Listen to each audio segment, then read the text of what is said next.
Howdy, friend. Sam Houston here, hoping you're living in high cotton. And if you're lucky enough to be in Texas, I know you're most of the way there. Now enjoy your daily dose of Texas history and Texas pride. Howdy, friend. Welcome back to the Feed Bandit podcast and your Texas History Roundup for October 26th. In 1830, Colonel Juan D. Bradburn landed near the mouth of the Trinity River at Perry's Point with orders from the Mexican government to establish a garrison and town, later called Anahuac. As a result of the local resentment over Mexican impositions and the Anahuac disturbances of 1831 and 1832, Bradburn was forced to flee to New Orleans in 1832. In 1862, Union forces bombarded and looted Indianola. They withdrew later, but recaptured the town in late 1863 and held it until 1864. In 1866, the Dallas State Fair and Exposition opened in East Dallas, in opposition to the Texas State Fair and Exposition held a day earlier, about a mile away in North Dallas. And we read about that, or heard about that, yesterday's Texas History Roundup. In 1930, the first football game was played in the Cotton Bowl, a game between two Dallas area high school teams.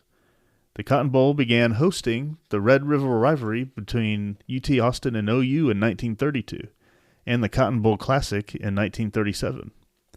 SMU used the stadium from 1932 to 1978, and the Dallas Cowboys used it from 1960 to 1971.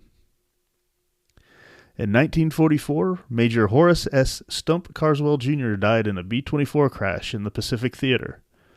The bombing run under his command scored hits on a large Japanese tanker, but his plane was badly damaged.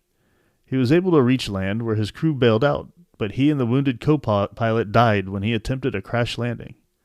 Carswell was awarded several medals, including a posthumous Medal of Honor. And in 1948, Fort Worth Army Airfield was renamed Carswell Air Force Base in his honor.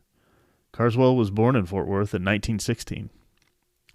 And finally, in 1968, George Foreman won the gold medal in the boxing heavyweight class at the Olympics in Mexico City with a second-round technical knockout of Russian Ioannis Chapulas.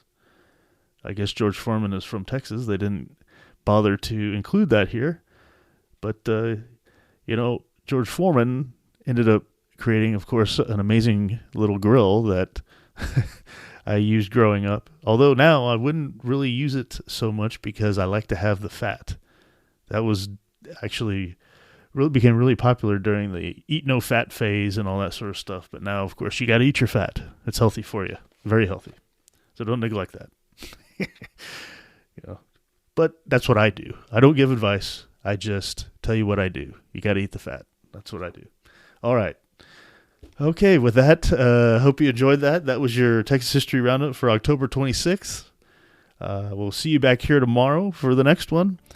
Thanks you so much for listening, and you take care.